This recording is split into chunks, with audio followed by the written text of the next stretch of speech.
Good evening and warm welcome to all of you. On behalf of Roja Muthiah Research Library and Indus Research Center, it's my pleasure to welcome today's speaker, Dr. N. Ganesan, and all the guests. Today, Dr. Ganesan will be delivering his lecture on some K initial Dravidian loanwords in Sanskrit, preliminary observations on the Indian language. I would like to take a couple of minutes to say a few words about the Roja Muthiah Research Library and the Indus Research Center before the talk. The Roja Muthiah Research Library was founded in 1994 to preserve, catalog and expand the collection of Roja Muthiah, a private collector who put together one of the world's finest private libraries of Tamil publications during his lifetime. With the collection of 4 lakh items now, RMRL provides research materials and facilities for research scholars of Tamil studies in a variety of fields spanning the humanities, social sciences and sciences. The Indus Research Center is a research initiative set up by the Roja Muthiah Research Library Trust to undertake scientific investigations without any ideological bias into various aspects of the Indus Valley civilization, and in particular the Indus script, which still remains undeciphered. The institute was set up with the guidance of Dr. Airavada Mahadevan. Now, before the lecture, I would like to give a brief introduction about today's speaker. Dr. N. Ganesan has worked in the space industry for 30 years in Houston, Texas. His analytical techniques have been used in space shuttle missions. He is a senior scientist, loads and dynamics of the space structures. He was involved in making Unicode encoding as the Tamil language standard for internet use. He has digitized rare Tamil prabandhams and placed them in the web. His research articles on Indus Valley civilization and its propagation into South India in the form of anthropomorphic acts during the megalithic age have been published in peer-reviewed journals. In 2018, International Journal of Dravidian Linguistics has his article Some K Initial Dravidian Loanwords in Sanskrit, Preliminary Observations on the Indus Language. He regularly participates in World Sanskrit conferences and lectures about the interactions between the Tamil and Sanskrit. Now, may I invite Dr. Ganesan to deliver his lecture. It's a rare honor and privilege for me to deliver the first lecture about the Indus Valley civilization and the megalithic Tamil Nadu. And this forms an important link between the southern India and Indus Valley civilization across time in the centuries before the current era. And this lecture is even more important after the much respected Airavada Mahadevan Ayya's recent demise. So this happens to be the first memorial lecture respectfully dedicated to the honorable memory of Sri Airavada Mahadevan. I feel especially privileged to talk on Indus Valley civilization and its agricultural based vocabulary because I hail from an agricultural family and which is situated in Pollachi Taluk. Sri Airavada Mahadevan first job was as sub-collector of Pollachi. So in that way I am really connected with him. Whenever I spoke with him or when he stayed in our house, he used to say, I know your Tata quite well, because there was a Bhudan movement by Sri Vinobhave. So my family, not me, my grandfather, they donated 30 acres of land for the Vinobhave Bhudan movement. And then Sri Vinobhave himself visited Pollachi. There is a big Ashtalakshmi Mandapam made by a famous Stapadi, Ganapati Stapadi, that stands even today in front of Nachimuthu Polytechnic. So we are in a way very well connected with Airavada Maya, and he wrote a famous article in the Hindu about the Jallikattu. he feels especially connected with Kongu culture, and he wrote a nice article about the kinnam, a bowl, ceramic bowl from Sulur, and he dig it out from the archives and the collections in the British Library. There's an important paper, and Roja Muthiah Library has done tremendous work in carrying Airavadam's papers and articles and his thoughts to the modern audience, not just among the Tamils, but all over India and in fact all across the globe. So let's start. Sri Airavadam in his prime, and the other photo is also important. This is about the early Tamil epigraphy from its beginnings to the 6th century AD. And this book, after its production from the Kriya Publications and the Harvard University Press, Airavadam shows it to Professor V.C. Kunandaswamy. Yesterday I delivered a lecture in memory of V.C. Kunandaswamy Ayya, and tomorrow I am getting the Professor V.C.K. Award from Anna University. And these two persons were connected by N. Mahalingam, the famous industrialist and philanthropist of Pollachi. He invited both of them when the modern computers came to College of Engineering, Guindy, and he knew that Airavadam was working on the concordance and the Indus script, and requested Professor V.C.K. to help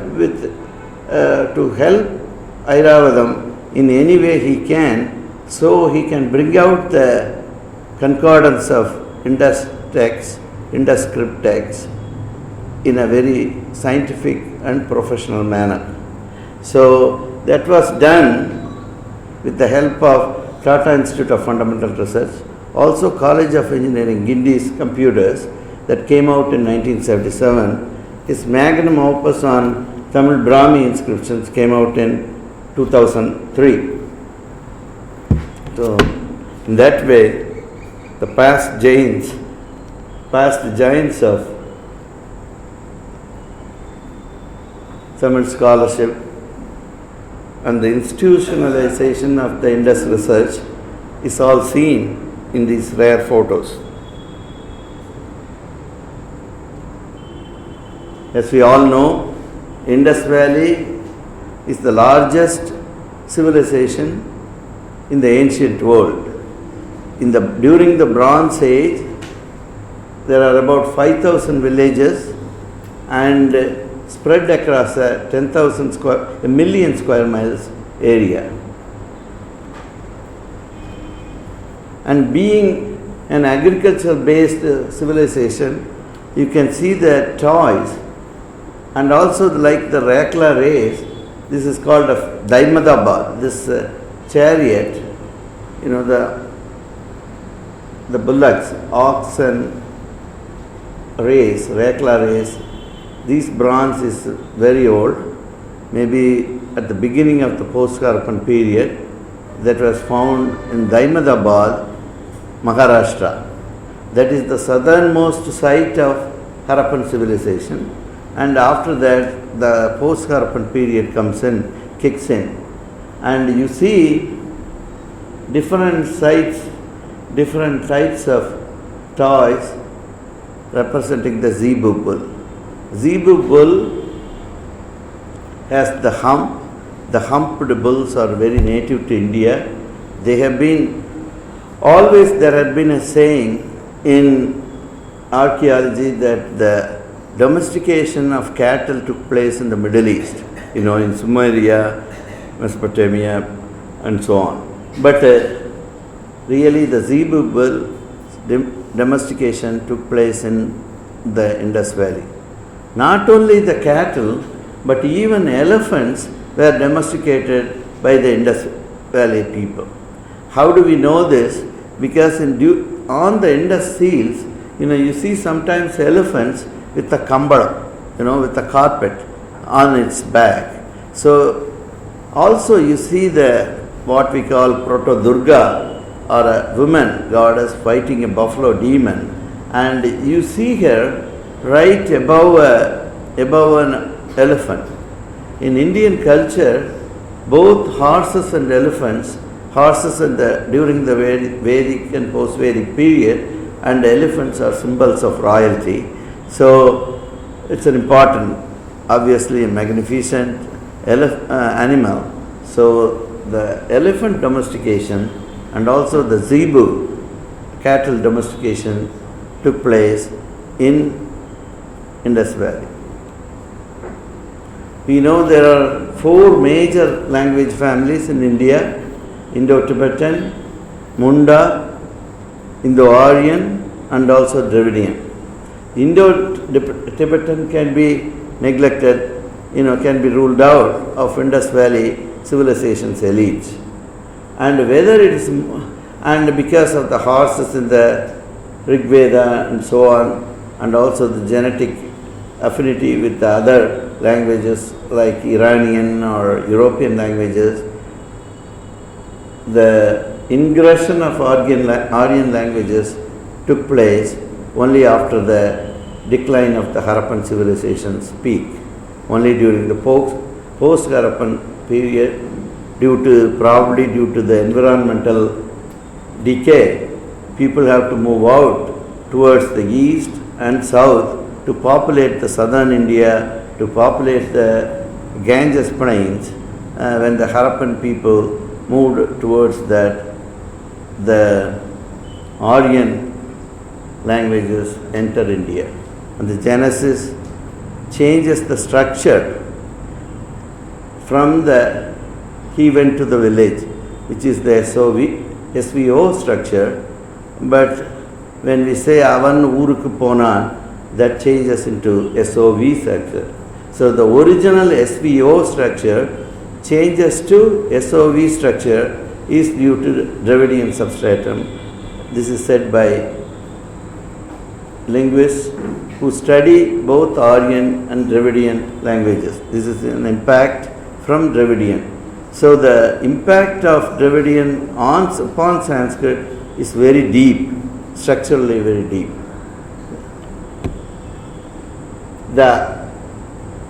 Definitely there are a lot of people. Every year somebody comes up with a system saying that I have deciphered the Indus script, but it's not true. It's so complicated, and people usually decipher and claim this is such and such a vowel, this is such and such a consonant. The vowels and consonants have to, in linguistics, the division into vowels and consonants of any script takes place much later, maybe even 1500 years later, after the decline of the peak classical Harappan civilization. So how can one read I, or Kakka, Kiki, like what Dr. Ira Madhivanan does, always puzzles me. The division of letters in the alphabet, how can one read an Indus script with just a simple, that's highly simplistic to say that this symbol represents a vowel, this symbol represents a consonant. And then that discovery, that's a phenomenal discovery of dividing human speech into vowels and consonants, that has to be attributed to the Indus people. That did not happen in the Indus Valley or in the Bronze Age civilization anywhere in the globe. So how can we claim that this is A, this is A, this is Ka, this is Chu, and so on? So always these are some kind of symbols. It is a symbol system. It has its own grammar, and we have to take them as full words or something. And Airavadam, during his last years, he has deciphered and he has shown with a three symbol sequence what it represents. So that's a kind of a combination of letters as we write them today, and it is not just symbol, a consonant or vowel. So these script sequences repeat among, it is so short, and we don't have a bilingual inscription to describe what these script sequences or the sentences mean. Airavadam has shown us a way, and he has taken the three symbol sequences and given his own interpretation, which looks plausible that what they mean is this. I have gone through this yesterday, and there is a proto-Pashupati seal or proto-Shiva seal, and where a horned deity is surrounded by wild animals, wild buffalo, or what is called ama or aman in Sangam literature, that's called gaur, and a tiger, a rhino, and an elephant. And because for the horn, there is a simple way to describe this Indus Valley civilization and the Tamil culture. Even today, even though we have moved away from hunter-gatherer civilization, then the agricultural phase, now during the cities, we always say, avanena kombana, avana kombu modachirka, de avana kombu sivadida. So we use the word kombu. Is he a horn? Is he a horned person? In everyday speech. No other culture, no other language speakers in India use kombu in everyday speech like this. So the horned deities, specialty of the Indus civilization, and this is a gadial. This is called a Gangetic crocodile. Crocodiles, as we know, don't have horns. So during the rut season, the rutting season, two wild bisons, wild buffaloes of India, they made their horns, they locked their horns and provide an artificial horn to the Gadial deity. And then you have to see the Proto-Shiva seal, which is very common. All these animals are represented, where rhino and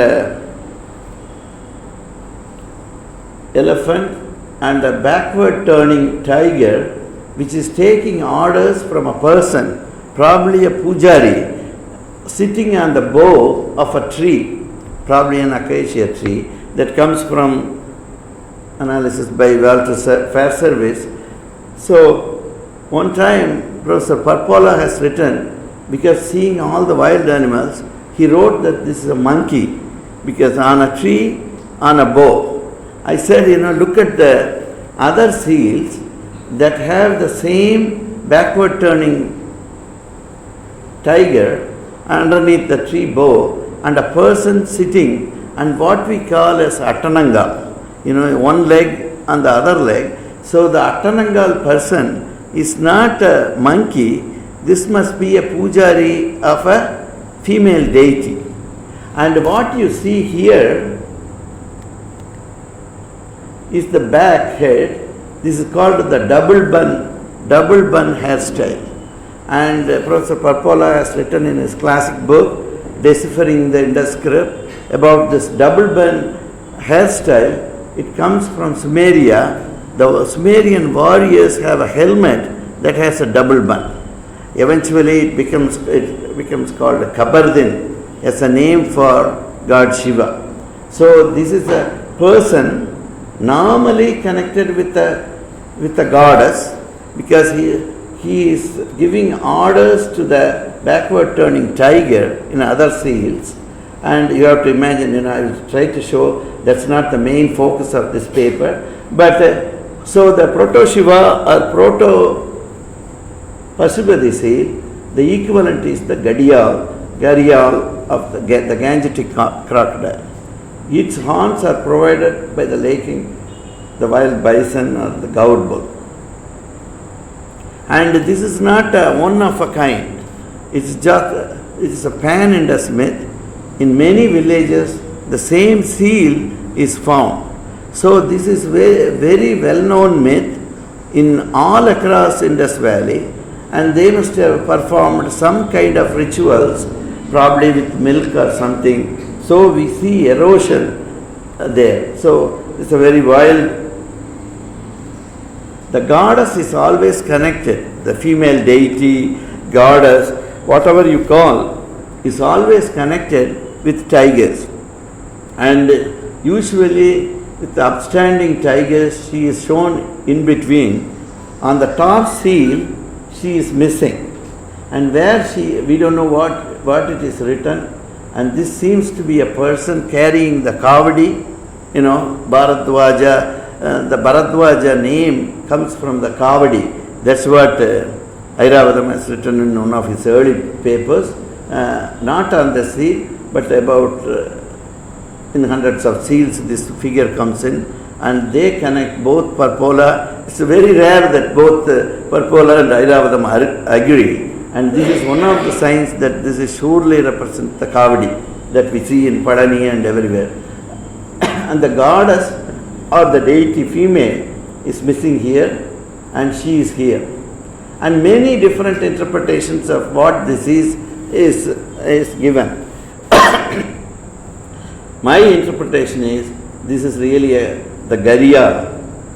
This shows the mating scene of the Gadiyal, the male deity, with the female. People have written this as a crab, Nande, this as a tree, this is a fertility tree giving birth to the plant, and this is from the Nande or a tree and so on. But I doubt that, because this is the male and the female mating in union, and this we see from this seal very clearly. There are a lot of amulets that are found in the Indus Valley area, and you can see due to this almost square shape, this is not a very elongated rectangle, so they have to shrink the length of the Gadiyal, and the Gadiyal is a fish-eating crocodile, so that is shown, and the fish-eating long-snouted Gadiyal crocodile and its divine powers. People used to wear them as tayat or amulets. And this one, so if you rotate this by 90 degrees clockwise, you can see this. So this ought to be a Gadiyal. And then so because I have shown, usually the man connected somehow ritually with the female, probably a goddess, the tiger goddess, which is shown by the back-turning tiger underneath a tree, and that had to be a person. Parpola came up with the paper. This sign, which he originally interpreted as a snake, then he revised this and said this got to be a crocodile. We know the Tamil Indus Valley connection started with Father Hira saying that the mean means both star and also the water, the fish in the water. So in the same way, this one should represent a crocodile, and his logic was this represents the four legs of a Makara. So that is seen in many crocodiles. India has 3 species of crocodiles, 2 of which can stand on their own legs and walk during the evenings or early mornings. This is an African crocodile though, and it walks and it lifts. This is called high walk by zoologists, the crocodile specialists.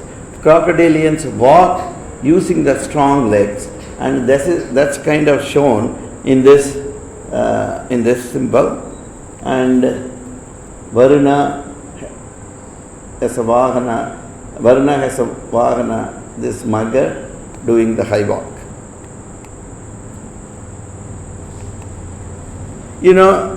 Lot of times one Tamil word will represent a dual meaning. Duality is the principle of life in many things, yin yang, light, darkness, and so on. So, I was looking at the symbol of Roja Muthiah library, and it has a nu. Nu has two meanings too, right? With an L, Vigidi, Nool means the thread, and also it means a book. In English also you can see the same thing.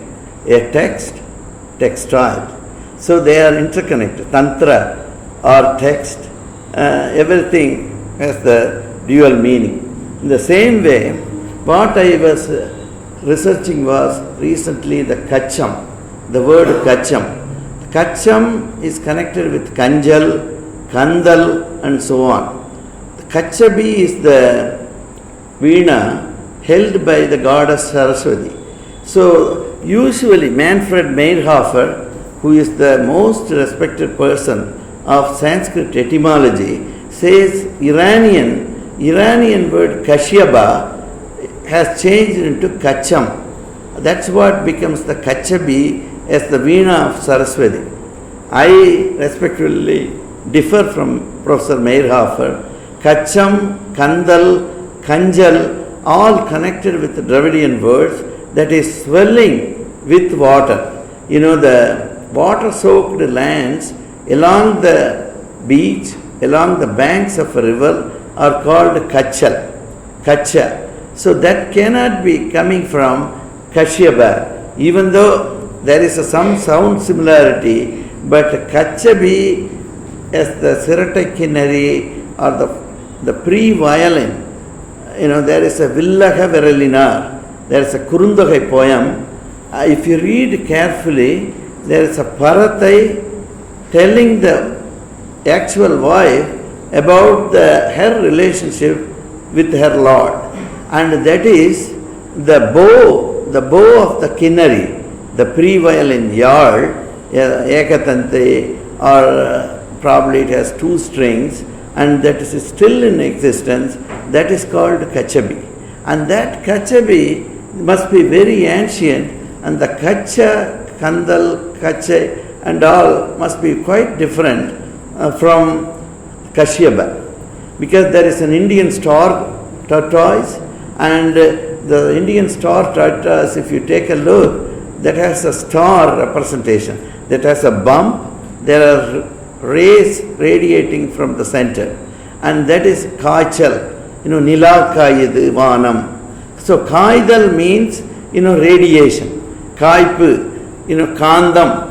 So that Kacha has two meanings, like Nu having the Nool having the thread or a textbook. This Kacham has double meaning, and that cannot come from Kashyaba. That's my hypothesis. I have to develop that further. As soon as I saw Aramoral symbol, I was thinking about Kacha, and I will work on a paper which I will write next year, possibly at the World Tamil Conference, for which you are all invited. So I will be presenting some papers, sitting as chair in some sessions. And I was talking about the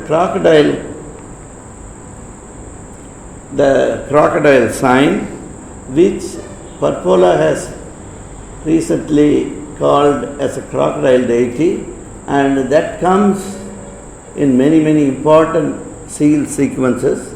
And you can see this Makara, this is not a Gadiyam, and you can see this,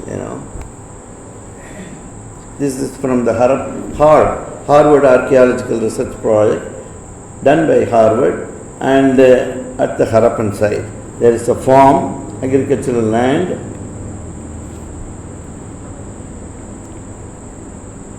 This also comes from the Harappan Archaeological Project.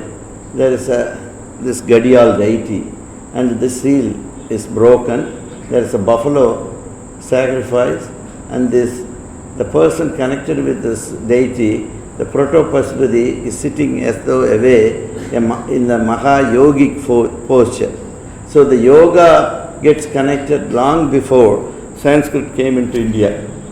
And again, you can see this person, and this person is connected probably on an acacia tree called Kajiram, and Kadiramangalam is the famous place, and this is the backward turning tiger looking for command from this guy. He is in an authoritative position as his legs are shown in an Attanangal position. One leg over the other. That shows the authority. In Indian sculpture, Maharajas are usually shown seated in this fashion. And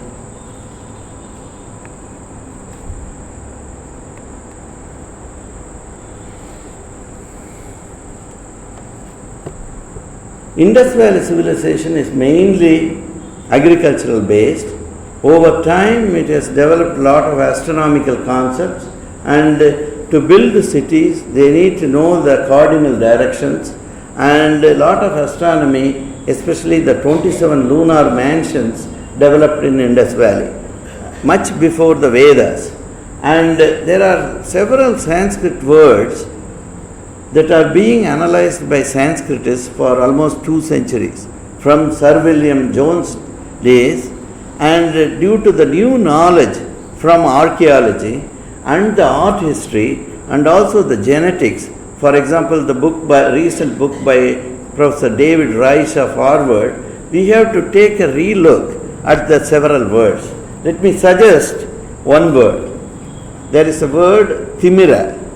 Timira, they usually connect with Tamasa, because it is black, dark. But Taimra means cataract, again dark, black, and that is a Tatidanta Namam. So Timira, where does it come? Avanukku romba Timiru. The Timil is the Zebu bull's very important part that is celebrated in Tamil poetry. Timir, Ragara, Lagara Matram. RL variation. You see Neer, water, Neeraja, Lakshmi, in Lakshmi Sahasranamam. So Neer, Chenavarayar writes, Neer must be a Sanskrit word. But, Neer, when it changes, the R changes to L, that becomes Neela. In all Indian languages, the color, the blue color, comes from Neer, Ragara, Lagara Matram. So you tell a child Neer and it will tell Neer, because it hasn't picked up the difference between R and L. So the RL change is well known, and I suggest that because of the Kangayam bull, like the Kangayam bull, the Zebu hump, the hump of the Zebu bull, before the bull becomes an ox, due to castration or neutering, its hump is quite a significant part of the bull, and it is dark. It's a beautiful animal, and it has a contrast between black and white. And because people watch the Timil, the peak of adolescence in a Zebu bull, the Timir becomes a symbol of blackness. So in Sanskrit, the Timira, black, whatever they say, Tamas, Tamasa, more than that, it is a direct borrowal from Dravidian in the Indus area from the Zebu bull hump. So like that, if you really look at this, all are hypotheses, but this gets more strength from the art historical perspective, and also the DNA genetics research, and also the philology and linguistics. So I request the world Sanskritist, we have Madam Ulrich Niklas with us, who knows Sanskrit, who is both the professor of Tamil and Sanskrit amongst us. So people like her have to rework because we don't have Emanav or Barrow no more. So her students have to take all this forward. So I have a lot of contentions with the great Sanskrit professor from Germany, Manfred Meyerhofer. We have to take a look. People have been, Michael Witzel and Franklin Southworth are teasing out a lot of words from the Indo-European cognates and their deep knowledge of Vedic texts, and they compile and give us lists. These words we don't understand. These are definitely not Aryan. But we have a long list, say 1,000 words. So those 1,000 words, I work from that list because Sanskritists themselves, who have spent 50 years studying that, producing PhD students, and they themselves have teased out vocabulary that has to be subjected to further research where they come from. And when I look at those results, and from my agricultural and Tamil background, I can claim several words come from the Indus economy, that is farming. So take for example the Vindu. Many words lose the word initial V. There is a Sanskrit word Indu that means Soma or Chandra or the seed, drop of seed or semen, Indu. And that seems directly connected with the Tamil word Vindu. Vindu means the same thing. It means a drop of seed, semen, Chandra, the same thing. And there is a lot of words that are connected like that. And Yidi, Perum Bidugu, we call Muthayas have a title Bidugu. In Kannada, Bidugu, in Tamil, Vidugu means Idi, thunder. There you can clearly see the word initial V loss. And also Ali, Vali, Alai means Valai, like that. If you compile a long list, say 20 pairs, where the word initial V can be seen, it doesn't mean that because a word is attested in a later Tamil text, it doesn't mean that its origin is very late. This you can see even in the study of Vedas. The big revolution that's happening in the Vedic studies is the Atharvana Veda studies. Atharvana Veda, there's a Paipalada Shaka or something. From the Orissa, there are a lot of palm leaf manuscripts and people are editing the critical edition for the Atharvana Veda.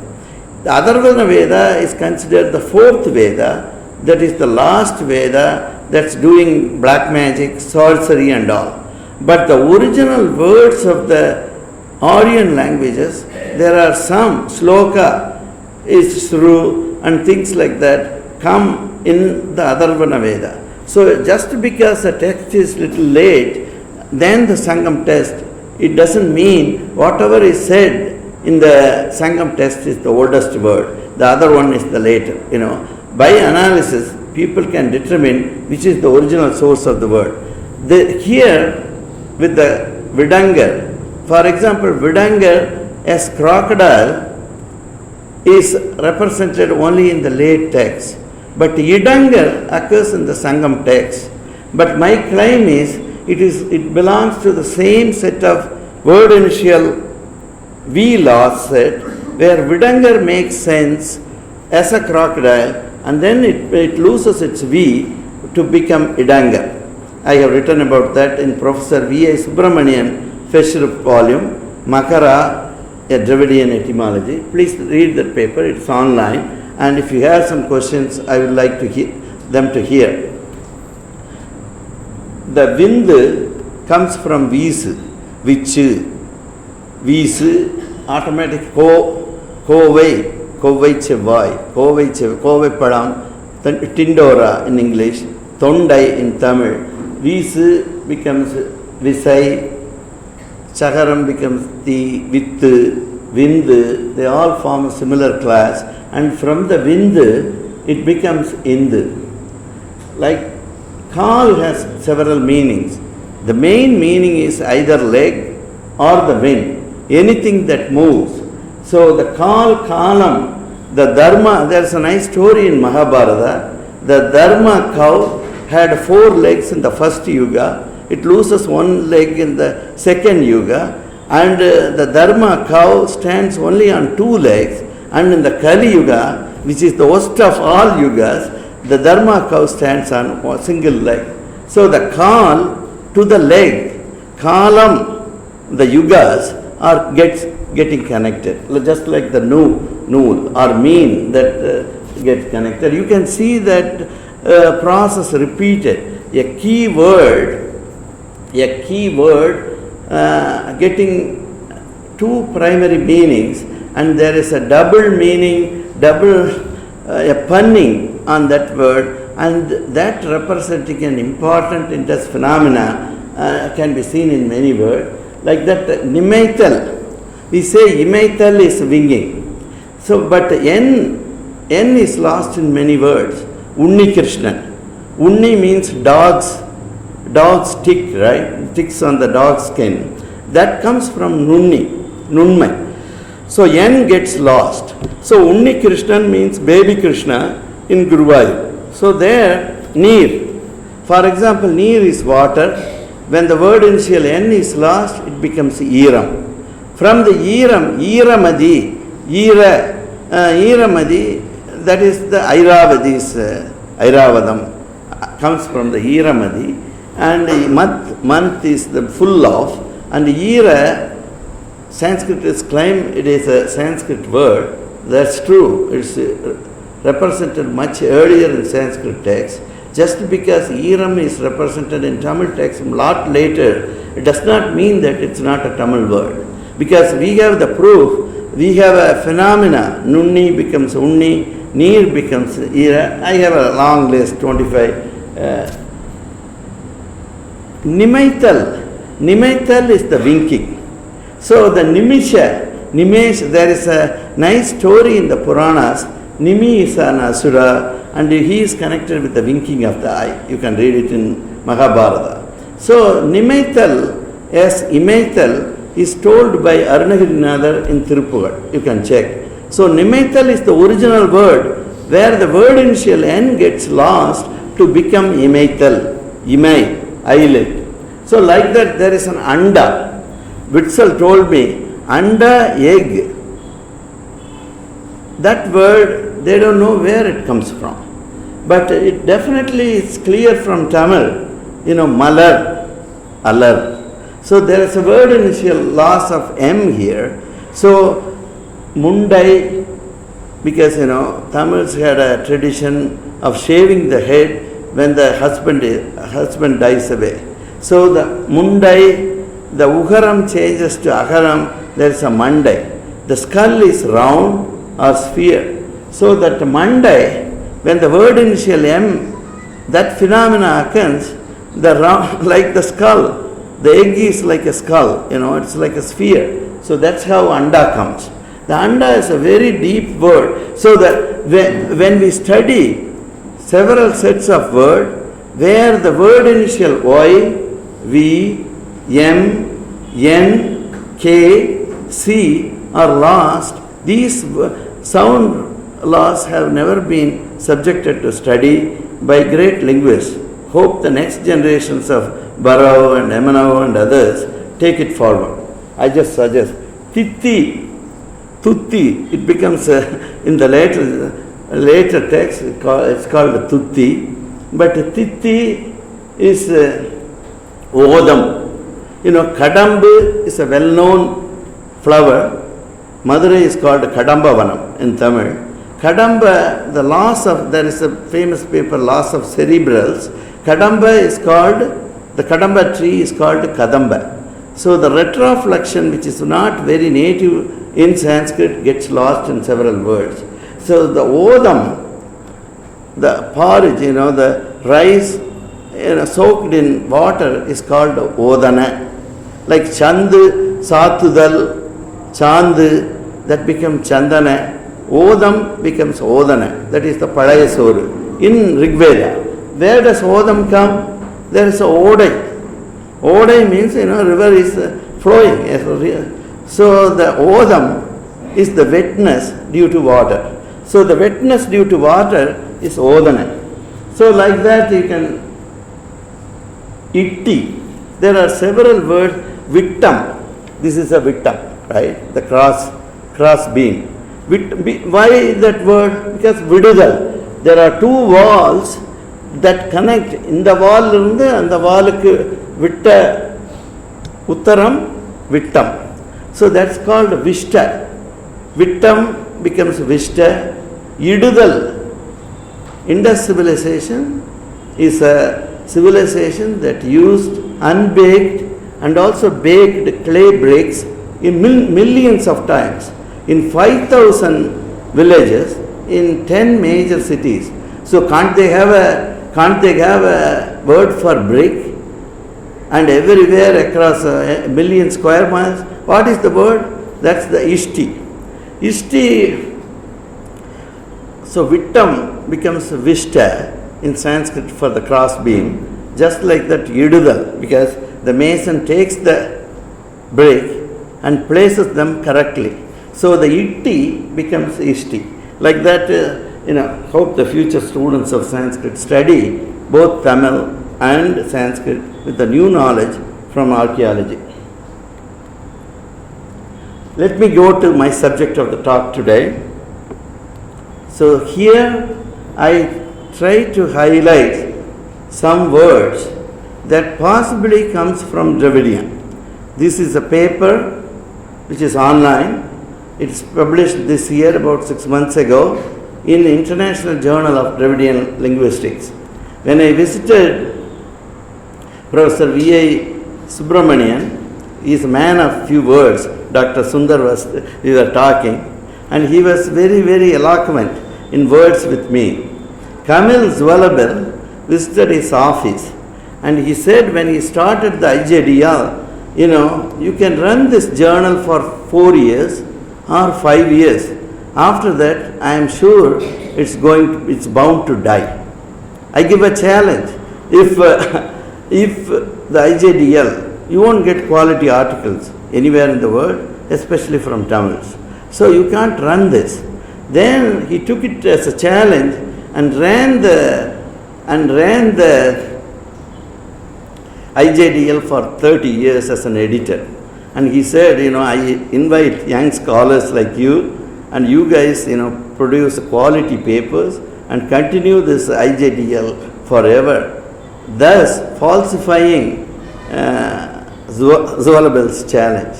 And that evening I spoke in Trivandrum Tamil Sangam under the presidency of Professor K. Nachimuthu, and that issue carried the article on Ahol Poosal at Thadapatti Nadugal, that had a very important theme from Sangam literature, Ahol Poosal, cattle raiding inscription in Tamil Brahmi, and he gave me the honor to release that particular issue, because Rajan is my friend, and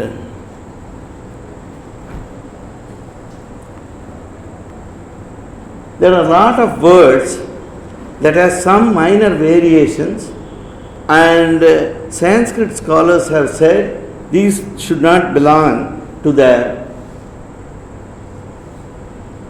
Aryan, Indo-European corpus, that comes from a substratum language. But we don't know which language it comes from. And you can take this Sha, that is in Shiva, Shankara, in those word initial S, palatal S, I think that's called. And one of them is Sumshumara or Simshumara, Sisumara. That is a dolphin's name, and I suggest that comes from a variation of K, word initial K, changing to a Sha. Mahara will get expanded as Mara in Praga. So that part is very clear. Mahara is a Mudala, is a crocodile, and Kunjumara should be a baby crocodile, because initially the Gadial is much longer, 30 feet, 40 feet long. The Gangetic dolphin is quite small, 3 or 4 feet. So it's so natural that the dolphins are named as a sort of baby crocodile. That's what is said by Kunjumara, Kunjumahara, and that Kunju, even today Kunjamma, Kunjamani, Kunyamani in Malayalam is very common. That Kunjumara, that K character says to Sumshimara or Simshimara, Sisumara, people used to throw the firstborn infant to the crocodiles on the Ganges river because as a sacrifice. Then the British government in 1820s made a law, don't throw the baby infants to the crocodiles.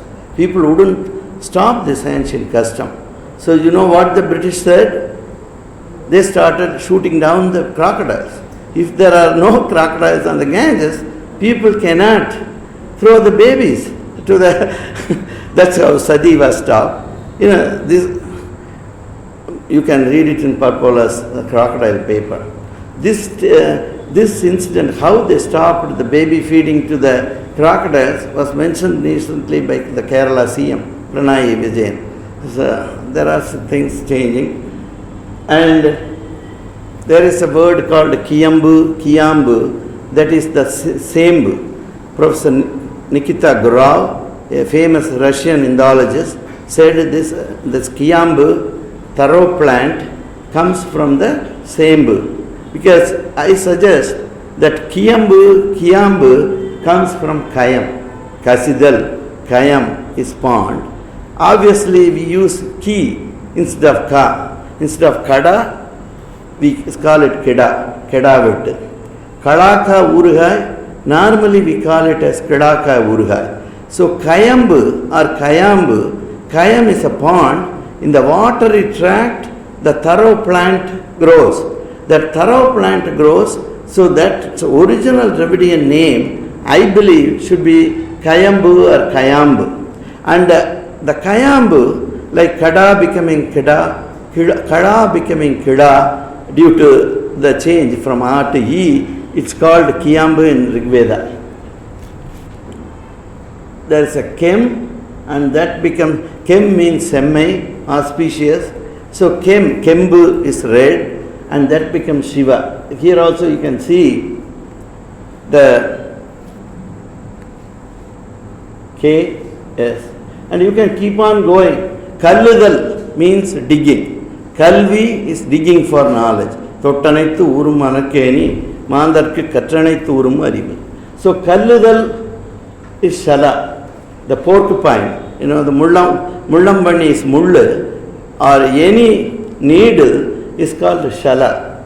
And I believe that comes from the Kalludal, Kalayam, that has a pod and things like that. And the surgeon is called Shalakin because he pokes with a needle, right, to dig, to analyze.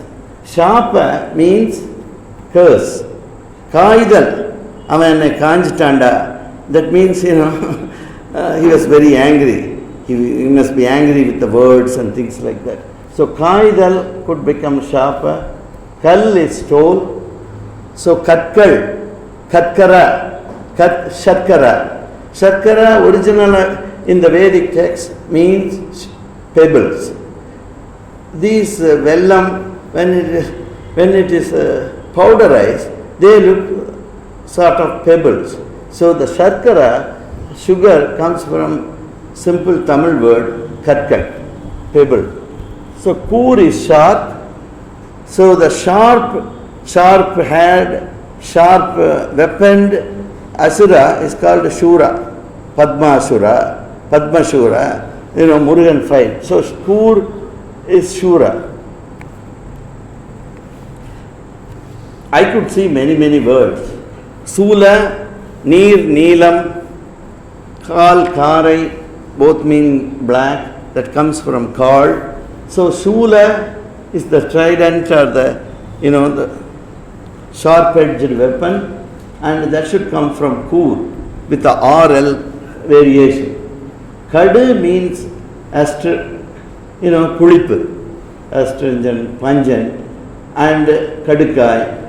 And the Kadu, that becomes Shada in Sanskrit. So this cut becomes Shat. Dravidian call, there is a Shala. Salai means the building. So the tree, yaar tree, Shoria robusta tree, that is very straight and used heavily in making the old huts and buildings, that's called a shala tree. And shala tree, I believe the name comes from kal, because there's a kal as a pillar. It is used as a timber in the building construction. Shilimuga, that means arrow. I believe it's a simple kilimuga, like param becomes phala. So kilimugam becomes shilimuga. Kunti, kunchi, that becomes in a kunjudal, in a kundi irukkudu. Within the anda, within the egg, the baby bird sits kundi irukkudu. That's not doing the samanangal like a Jain tirthangara or anything. So that's why it's called kunju, because inside the egg and the kundi irukku. Adukku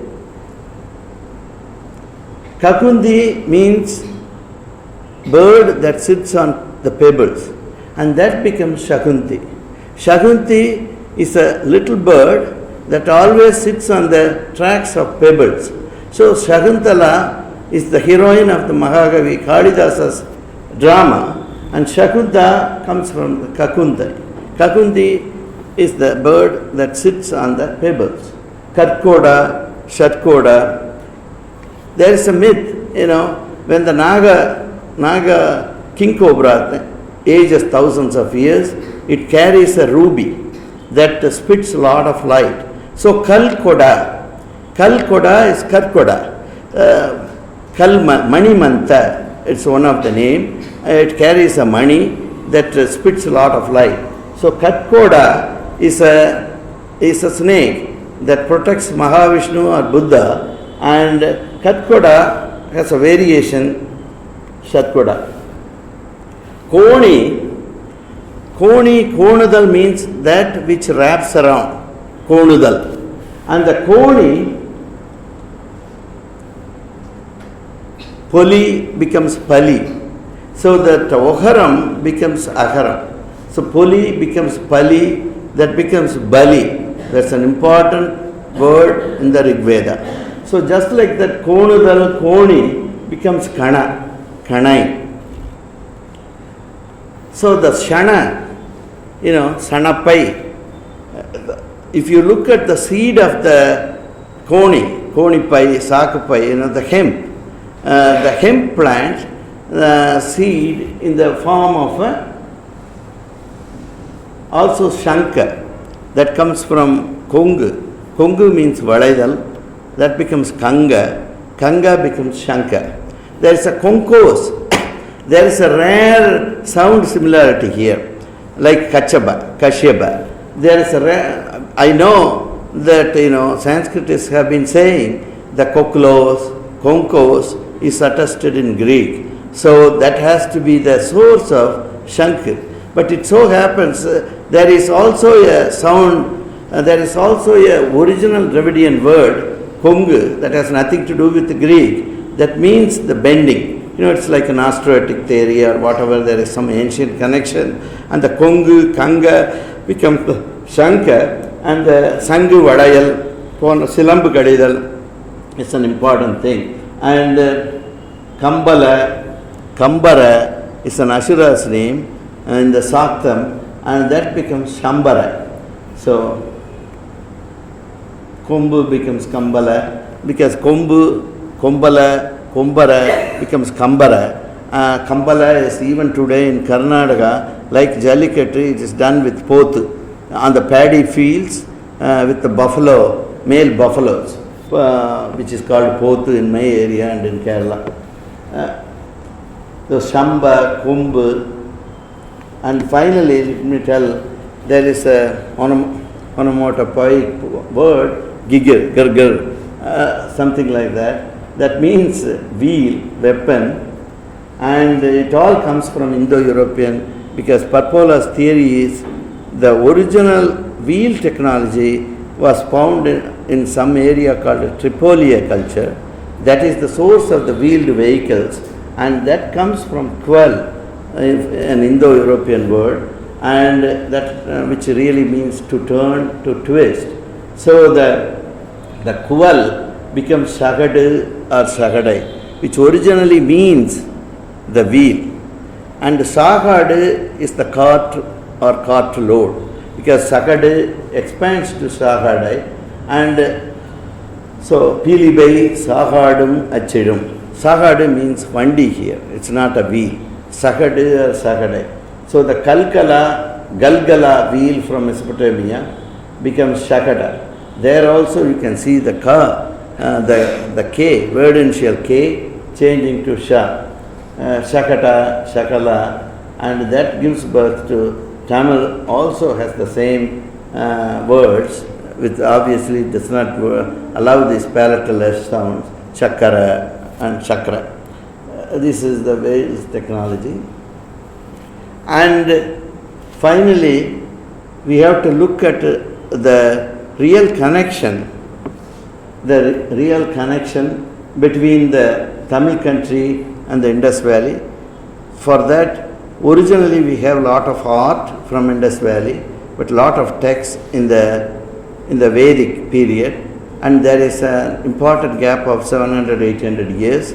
And to fill that, that's called usually the Vedic night, because we don't have any evidence, but there is new evidence here. The BMAC, Bactria margariana archaeological complex culture, has been integrating with the post-Harappan cultures of India.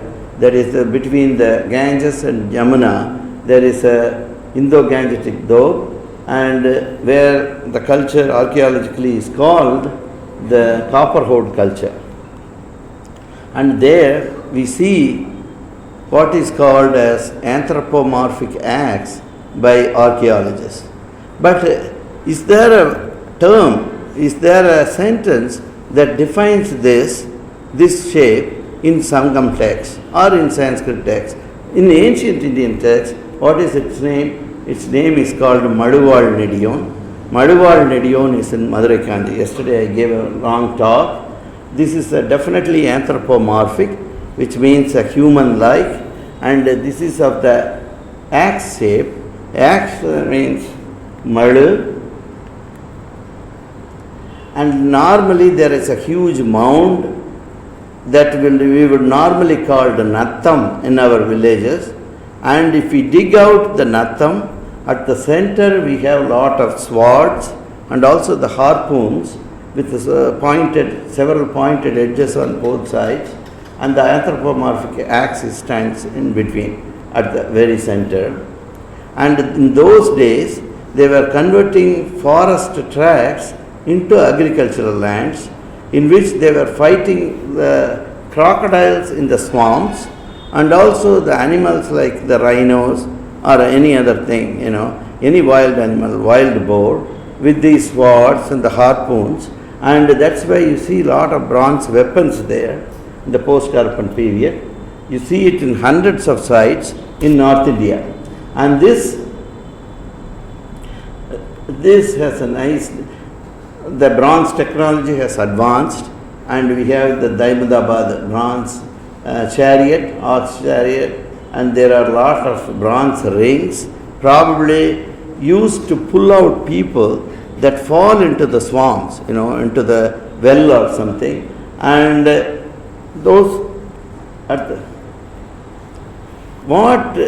without knowing the Tamil or ancient Tamil, archaeologists have termed these forms, which are about 2 feet tall, made of bronze, and they call them anthropomorphic acts. And that has a very Indian term in Sangam text, and that is said to be Panchabhuta. All the 5 elements, today's elements table was not formed. Today's elements table that we read in chemistry, those days they considered 5 elements, and all those 5 elements are listed. Neerum, Nilanum, Thiyum, Valiyum, Maha Visumbudu, Aindudan Yetriya, Maduval Nediyon. Madurai Kanji is an ancient important work done by Mangadi Maradana, and it describes the Madurai. In the Madura Varnana, there is it encircles in an anti-clockwise direction. அப்பிரதட்சண அல்லது இடம்புரி வழியிலே மதுரையை வர்ணிப்பது மதுரை காஞ்சி.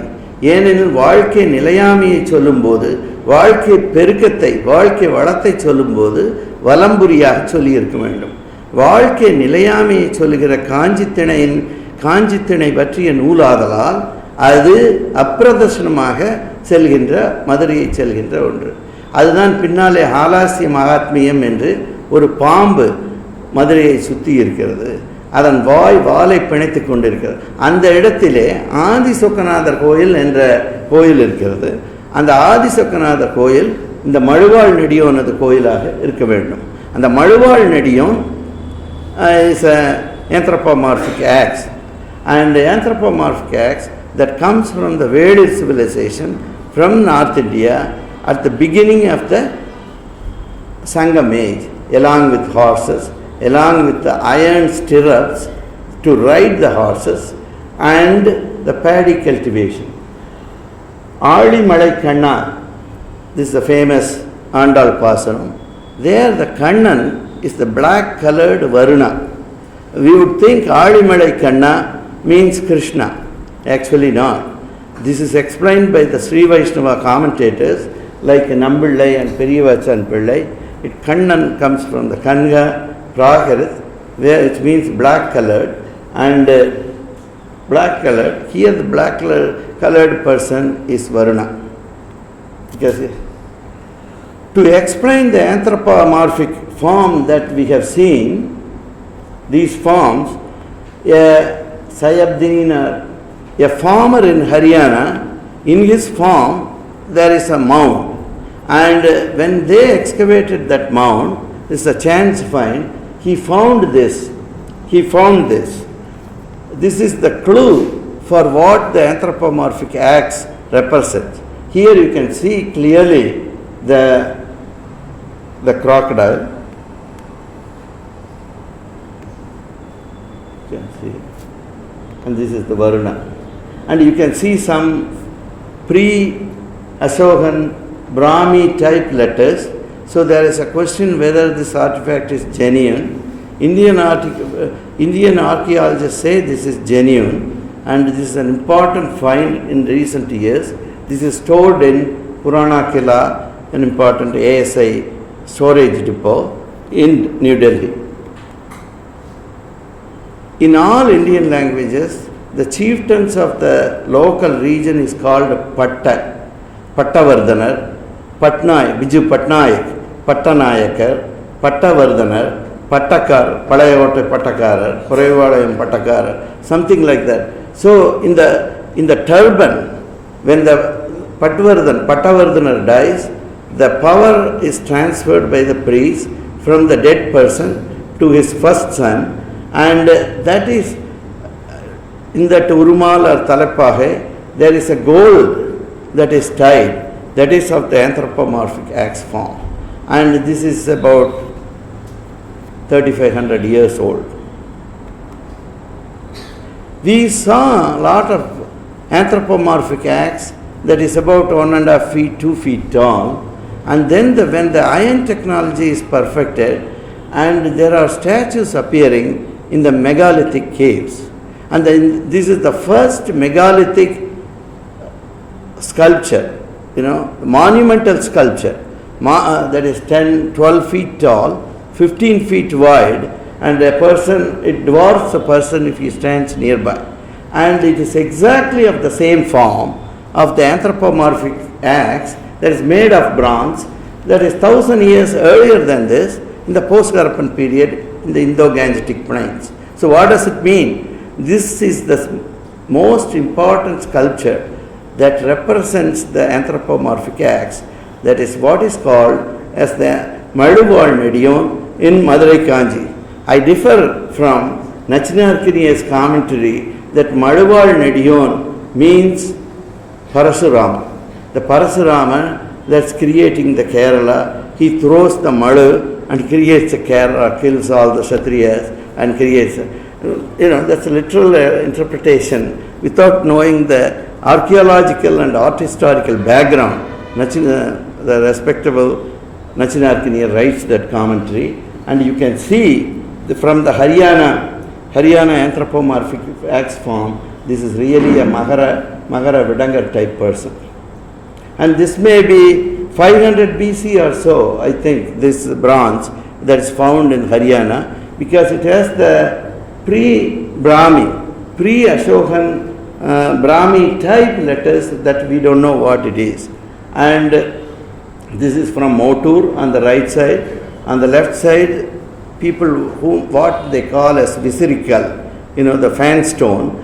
This is also an anthropomorphic axe. And there is one in Sittanavayal.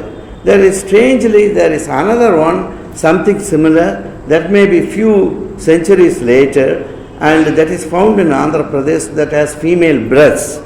And that should be there. Out of 12 or 15 sculptures, monolithic, monumental sculptures, one of them sports the breast. And that should be the wife of the Magara Vidangar. About 15 years ago, lot of urns, burial urns, Mudumakkal Thali were dug out of Adichanallur. This is a photo given to me by Professor of History, K. Rajan. This is found inside a burial urn. You can see the paddy field, because paddy is a new plant in the south, in the riverine tracts, and there is a Kotravai or Protodurga. This is obviously a female. Why do I call her a Protodurga or Kotri or Kotravai? Because that's given by the black buck or Krishna Miraga or Veliman that is near her. These two should be linked, and that should be Kotri. And you can see the Magara Vidangar, the crocodile, her husband, the Harbi approaching her. This is a very ancient and important, probably 500, 600 BC. And here the burial customs are changing. Mannahidaru in Kannada means, Idugadu. People used to bury the bodies, and that is changing towards incinerating and becoming Sudugadu. So Idugadu changing to Sudugadu, both rituals combining in Adichanallur. Here, the first son probably of a Vedad he carries a water pot and breaks it. And that's, in that water pot, it's very artistically made, where the paddy plant and Kotri and her Vahana black buck, Krishna Murga or Iralai, Tirihottu Iralai. That's what Silapadiyaram says. And here is the Vidangar that is approaching the Kotri. And this is obviously broken and put inside the Mudumakkal Thali. And this is the entire Thali was taken. And when this was taken up, it's a very great picture, employing. These are photos published by Sri Airavada Mahadevan. And here also you can see this Magara Vidangar symbol in that right here. This should be a plant, probably a banyan tree, India's national tree, and a jar sign. Again, this is probably an agricultural tract land. This is found in Thailand, and over time the crocodile sign changes because there is a 2,000-year-old difference. And this is the Sulur Kinnam I started my lecture with. This is the famous Sembian Kandiur cert that comes from Andhra, usually dated to 1000 BC because the stone belongs to Andhra. This stone axe comes from Andhra that has also this Magaram or the crocodile sign. This is the seal, ancient seal from Mohenjo-daro. And this is also a variation of this Magaram or Vidangar, a crocodile sign, and also the banyan tree. And then these are deities, probably the pole star or Dhruva Nakshatra. Their status as deities is indicated by the fish sign. So these are not simple a, ra, ka or ki. These are words and whole concepts are embedded inside the signs. So this is a symbol system. Indus writing is a script that has its own grammar, some of which the grammatical rules have been explained by Sri Airavadam in few of his last papers, in the last 4 or 5 papers, he has explained, what these grammars, how we should read them. These are very complicated cultural concepts, all captured in a particular symbol. At the time, there was no vowels or consonants. People should drop reading Indus inscriptions with modern alphabets, vowels or consonants. That's very foolish. So, Tetku is connected with the coconut tree, because the coconut being a Southeast Asian plant, so probably it floated, some reached the Indian shores. So Tennai, Tetku, Tel, we call Ranganathan, Jayalalita. There is a phenomenon of Shiva, Jaya, Ranga, Renga. So like that, Talludal, either boats or ships are, windbound, வழியாக செல்கிற கப்பல். அதே போல் இந்த தேங்காயும் வந்திருக்கும். அப்போ தள்ளிட்டு வருது சவுத் ஈஸ்ட் ஏஷியாவிலிருந்து, அதனால் அது தென்னை, தெற்கு திசை பெயர். Vada means the aerial roots of the banyan tree, and that stands for the pole star. In Rigveda's 10th mandala, the Varuna is represented by the Vada Vriksha, banyan tree, national tree of India, and there is a homophony between the Vadakku, the direction representing north, and so the Vada. Vada mean is shown even today by the bridal couple, and also Arundhati Parthal, Vada mean, Salini, it's all connected. Recently, Professor K. Rajan's students, PhD students, they recently finished their PhD. So luckily there is a new building, but they did not destroy the ancient Tamil Brahmi script, and that has given very nice inscription, Mu Nakara, Mu Sakti. There was no Pulli. Today Dr. Sundar, Director RMRL, was showing me a reproduction of an 1812, 8th Jnana Prakasan, son of Malayappa Kumaran. He published the first Tirukural edition, and that has no Pulli. So it's no wonder that a 2000-year-old inscription doesn't have Pulli on it. This is 2nd century is the century in which Pulli develops, and because Pulli is described in Tolgapiyam, Airavadam dates Tolgapiyam largely to the 2nd century AD. So this should be prayer. It's a beautiful inscription.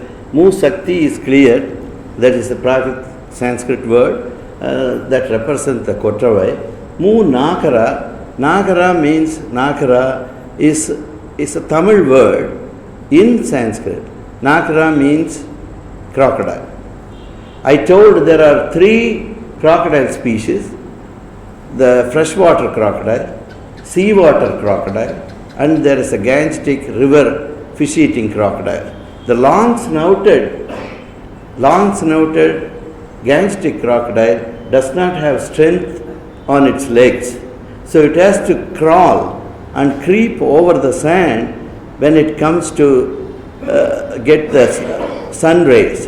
Solar bathing gadiyals have to crawl or creep. That's called Nagardal. So Nagar is a word even today used in East India, in Bihar, Bengal, Orissa, and also Assam for the gadiyal. Nagar is clearly a Tamil word that shows the gadiyal's name, because it cannot do a high walk standing on its own legs, and it cannot carry the body weight. So Nakara. So like Kartika, there are several words, right? Aratham, Sembarathai, Sembu Arathai. When it goes to Sanskrit, it loses the double consonants and becomes Ratna. There's no double. Kartika. When you in Tamil, there's a Ttika. That goes to Sanskrit, it's Kartika. So there's only Ti. There's no Itti. So same way, this Nakara, when it is reborrowed into Tamil, it's called a Nakkan. Nakkar. So Nakkar Lingam is in that Darbaranya Setram, Tirunallari. Nakka means this crocodile, Gangetic crocodile.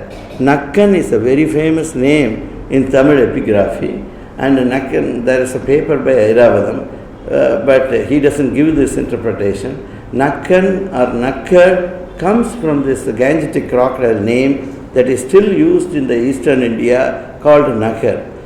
To Nakkar, in Tamil, if we write, we will read it as Nahar with a H sound.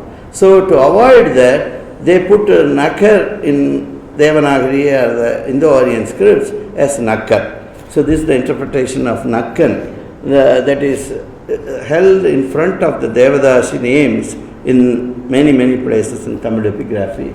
And finally, one of the most important coins that is found by R. Krishnamurti and published, and he said it's a troika or something like the blade of a fan that is found in the Greek coins. This is an important coin that refutes Heinrich Tiecken's thesis that the Sangam texts belong to the 8th century. Because Sri R. Krishnamurti of Dinamala has proved through several Sangam age coins that the Sangam kings cannot belong to the 8th century or later. They have contemporaneous with Greek coins and so on. But this is an important coin, obviously. It says Peruvaladi. There is an Aswamedha Yaga. This is a tank. It is clearly told because of the tortoises there. But this probably is mountain and things like that. This one he misinterpreted, or he didn't know. He came to University of Madras lecture and I explained, and he said, it should be possible. Because here, the crocodile, the Mahara Vidangar is doing the high walk. You can see the tail and it is lifting its head. And the Mahara for the Mudalai or the Vidangar, there is a Yasvamedha Yaga being done by the ancient Pandyan king. Palyaham Veta or Rajasuyam Veta Peruvaladi. So the Pandya kings doing the Ashwamedha Yaga for the crocodile deity. And this also, there is, if you read Krishnamurti's books, the scales don't match. There's an elephant, there is a bull, there's a mountain, there are trees, there are tortoises. So this is a fertility, water connected with, the people's life, plant life. And here he interprets this as a Sang conch. But if you really think through this, the conch cannot be of the same size as the elephant or bull. So this is a kind of representation. It's an ancient coin, corroded. You put acid and kind of think what it is and make a drawing. And this cannot be a shank. It Sanga alla, it is definitely Maharam. And adukku vaal, thala, edayila irukka mooka, ithnundu 2 or 3 millimeters. They are doing this Mahara, putting that here. And Mahara's importance is shown here. There is a pond, there is a Mahara there. So, like that.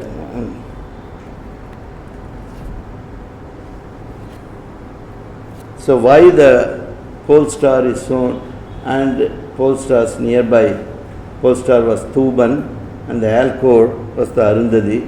Why in the Veda called Varunasava, and that is told either during the coronation or during the wedding ceremony. Why this Vedic mantra is recited? This is written by Parpola. And this is the Gadiyal, and this is a person. This is a person, and I have explained. And this is the Gudimallam Lingam. If you really think through, this is not Shivalingam as interpreted by Ananda Kumar Swami and scholars ever since. Because in the In the Gudimallam Lingam, he is standing on a Meena Yaksha or Mahara Yaksha, and Parasu represents the agricultural tracts. Whatever has been cut from the forest tracts, he represents the Parasu, and he takes the yajna sacrifice. So he holds a goat and he is in front of the male linga, male organ. So this represents a Varuna more than Shiva. And over time, from probably 2nd century AD, 2nd century CE, Varuna's great god Varuna's, Vedic gods Varuna's, all attributes get appropriated into Shiva Godhead. And over time, Lingam becomes the symbol par excellence for God Shiva. But originally, like at the very end of the pre-Sangam age, Gudimallam, the Gudimallam Lingam most probably represents Varuna, the Vedic deity, and we don't see Shiva in Tolkappiyam or in very ancient layers of Sangam texts. I know in Kalitogai and all, in other attributes like a god of dance, Shiva appears. Thukum, Paniyum, Taruvado, என்றெல்லாம் வருகிறது. அது கடவுள் வாழ்த்து பாடலாக இருக்கிறது. So Ilingai, you can see why the tree that's called Religiosa cratova, and this tree, why it's named Ilingai. Ma means dark, black, Ilinga shape, and this is the tree, Ilingai. Probably Lanka becomes. To sum up, let me quote again Walter Face Service. We cannot exclude Tamil and Kannada in the study of Indus civilization, because even though Brahvi, the followers of Ibrahim, are there in the eastern Iran and the western Baluchistan state in Pakistan, there are papers, but because that's a tribal community, they are not settled people in agriculture, or that's a tribal, their interests are different. And settled agriculture, city developers, you are seeing them in Tamil country and also Kannada country. So what those texts are giving us the data is the tip of the iceberg of the Indus Valley civilization. So it is like a pointer, like a flashlight in a dark room that gives us a lot of data to think about Indus Valley and its religious thinking and astronomical basis on which those cities are built. With those words, I conclude that the anthropomorphic acts, the name given by modern archaeologists and anthropologists, is very apt, and our Tamil Sangam poets have told that word in their own terms, calling the anthropomorphic acts as Maduval Nediyon in Madurai Kanji. Thanks for giving me the opportunity.